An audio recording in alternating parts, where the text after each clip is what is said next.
Vamos a ir a otro que tiene que ver con el presupuesto y que tiene que ver con el Plan Belgrano, algo que se discutió mucho ayer en la Comisión de Presupuesto de la Cámara de Diputados. Hay muchas dudas con respecto a este mega plan de infraestructura que presentó el gobierno como una propuesta para limar inequidades o diferencias entre los territorios más postergados del país con los más avanzados. Cuestión que muchos diputados se pusieron a revisar el presupuesto y tratar de encontrar dónde estaban estos planes de infraestructura, y resulta que al revisar el presupuesto mucho del Plan Belgrano por lo menos no apareció. Uno de los diputados que hizo este trabajo es el diputado Pablo Cosiner, del bloque justicialista, por la provincia de Salta, a quien tenemos en línea para hablar de esto. Pablo, ¿cómo estás? Nicolás Fiorentino te saluda. ¿Qué tal? ¿Cómo están? Muy buenos días. Pablo, para arrancar, sí. ¿Qué es el Plan Belgrano? ¿O qué esperaban que sea y qué se encontraron en el presupuesto con el Plan Belgrano? Bueno, el Plan Belgrano en su momento fue anunciado por el entonces candidato Mauricio Macri, el presidente, como una propuesta de inversión para las 10 provincias del NOA y del NEA en obra de infraestructura importante que sirvan para achicar las brechas de desarrollo entre las zonas, valga la redundancia, más desarrolladas y las menos desarrolladas. Esto era obra de infraestructura en cuanto a recuperación de ferrocarriles, construcción de rutas, obras de energía, obras de inclusión social, y que habían sido estimadas en su momento por 90.000 millones de pesos al año. El ministro Pratgay dijo cuando presentó el presupuesto, ¿no?, que eran 90.000 millones de pesos. Exactamente. Sí. Bueno, luego el presidente volvió a rectificar, ya siendo presidente de la Nación, este Plan Belgrano. Se puso en funcionamiento la parte de la coordinación del plan. Se recorrieron las provincias, hubo entrevistas con gobernadores, con intendentes, se escucharon las necesidades de las provincias. Pero en definitiva, hoy, al punto de hoy, todavía en el caso de mi provincia no tenemos ninguna obra ejecutada por el Plan Belgrano o como obra del Plan Belgrano. Pero lo más preocupante era que en el diseño de este presupuesto el plan como tal no estaba presupuestado, o sea, no había una imputación presupuestaria a un Plan Belgrano que incluya obras por 90.000 millones de pesos. Claro. El justificativo del gobierno es que el plan en realidad es una decisión política, que implica no solamente obras públicas, sino otro tipo de decisiones, y que, como era el primer año del plan, la idea era ejecutarlo por ministerio, no en cabeza de un plan, sino dividida las obras por ministerio. Eso nosotros lo cuestionamos porque, primero, no nos parece una manera de llevar adelante un plan integral; segundo, no hay manera de controlar si la ejecución de obras se hace o no se hace por ese valor, y bueno, en ese punto estamos. Por suerte ayer el ministro Frigerio aceptó el planteo nuestro y se comprometió a reformular el presupuesto para que exista una planilla específicamente como Plan Belgrano. Ahí veremos a qué punto de inversión llegamos o no llegamos. Porque yo ayer seguí lo que fue la reunión de la Comisión de Presupuesto y corregime si entendí mal, pero lo que quedó, por lo menos lo que yo entendí de lo que explicó Frigerio, es que en Plan Belgrano, además de obras de infraestructura y lo que más o menos se sabía, incluye otras cosas como exenciones fiscales especiales para las 10 provincias que componen el plan. Lo que no se termina de entender mucho es si las ejecuciones van a ser por provincias o si estas exenciones se aplican desde el punto de vista fiscal. ¿Cuál es el rol de José Cano, por ejemplo, que está a cargo de la unidad del Plan Belgrano? Bueno, sí, el ministro planteó eso. Yo te doy un ejemplo. Por ejemplo, la ley de pymes que aprobamos establece que para el financiamiento de bienes de capital de pymes de la provincia del Plan Belgrano habrá un tratamiento de tasas diferenciales.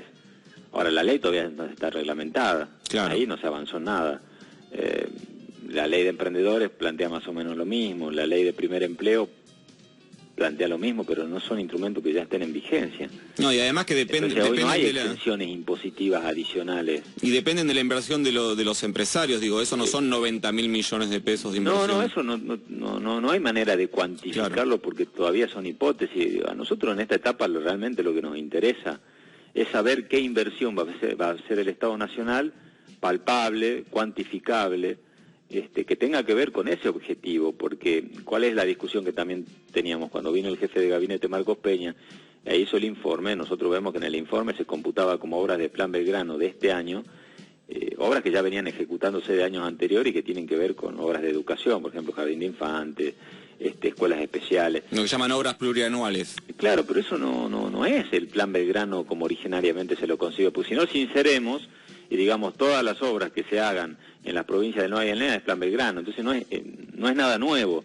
Esas obras ya estaban previstas en los presupuestos, no son inversiones adicionales que tengan que ver con la competitividad económica y productiva de la región, tiene que ver con otros ítems importantes, obviamente, que es la educación o que puede ser el deporte o la salud, pero que ya son obras que se caen de maduro que el gobierno tiene que hacer en todos los lugares de la Argentina.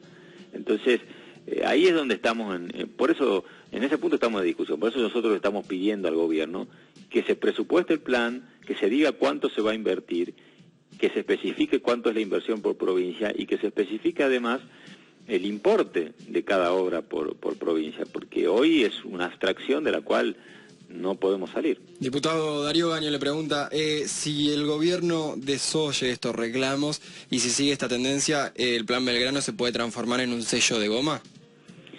¿Qué tal, Darío? Y sí, esperemos que no. Yo te quiero aclarar, los principales interesados en que el Plan Belgrano se haga somos todos los representantes de las provincias del NOA y del NEA. Ojalá que ese plan se haga, ojalá que se concrete, ojalá que se invierta 90.000 millones de pesos para el año que viene. Ya este año no se va a llegar a esa cifra.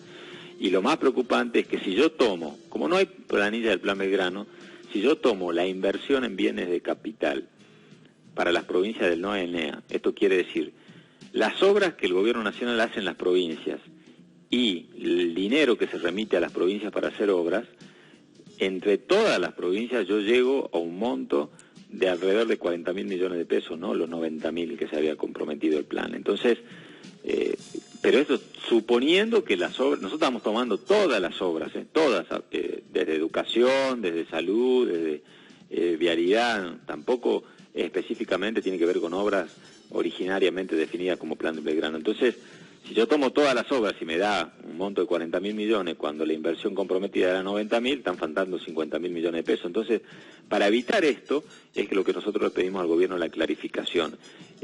Si esto no se hace, es muy difícil seguir hablando del plan de manera responsable, porque no estamos en condiciones de controlar, de poder aportar, y estamos hablando de hipótesis o expectativas a futuro, que ojalá se dé, ojalá que puedan recuperar el ferrocarril, ojalá que puedan hacer todas las rutas que anunciaron, pero no lo vemos en el diseño de este presupuesto. Ahora, ¿usted piensa que cuando el gobierno diseñó el Plan Belgrano o lo ideó era para una cuestión de calmar los reclamos de algunos aliados, que tenía la idea y que después con la economía se dio cuenta que no iba a funcionar, o que nunca, o siempre pensó que en realidad no lo iba a llevar adelante en el corto plazo al menos? Por ahí el gobierno pensaba que la realidad económica de la Argentina a 9 meses de haber asumido iba a ser distinta. Hoy estamos hablando de una realidad económica con 120.000 puestos de trabajo menos de acuerdo al gobierno, con una inflación interanual de más del 40%, con una caída de la actividad económica medida por el propio INDEC más del 7 al 8%. Entonces, niveles de pobreza estructurales que no sé si son los que tenía el gobierno previsto relevar, pero creo que esos datos son los que tendrían que animar más al gobierno a llevar adelante el plan, porque la pobreza no va a disminuir si no se cambian las condiciones de inversión en la Argentina. Si seguimos invirtiendo más en los lugares donde están más desarrollados, no hay por qué pedir que las condiciones sociales de la Argentina cambien. Y lo que a nosotros nos preocupa es que esos gastos de capital al cual yo te hacía referencia, tomando el total de las provincias del NOA y del NEA, no llegan a un 20%. Entonces, es muy difícil que así podamos cambiar el problema estructural de la pobreza en la Argentina. Quiero creer que no fue una especulación política electoral, quiero creer que no fue una cuestión de acomodamiento interno de compromisos electorales y que realmente el plan se haga, porque si no sería una frustración muy grande, incluso de aquellos argentinos que en esta zona confiaron en el actual presidente y lo votaron.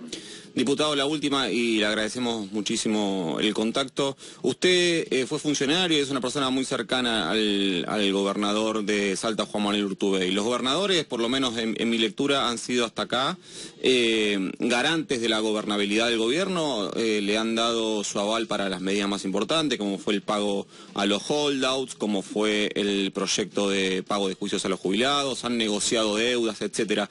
¿Se sienten un poco defraudados desde las provincias con la respuesta del gobierno a este apoyo que el gobierno ha tenido desde las provincias?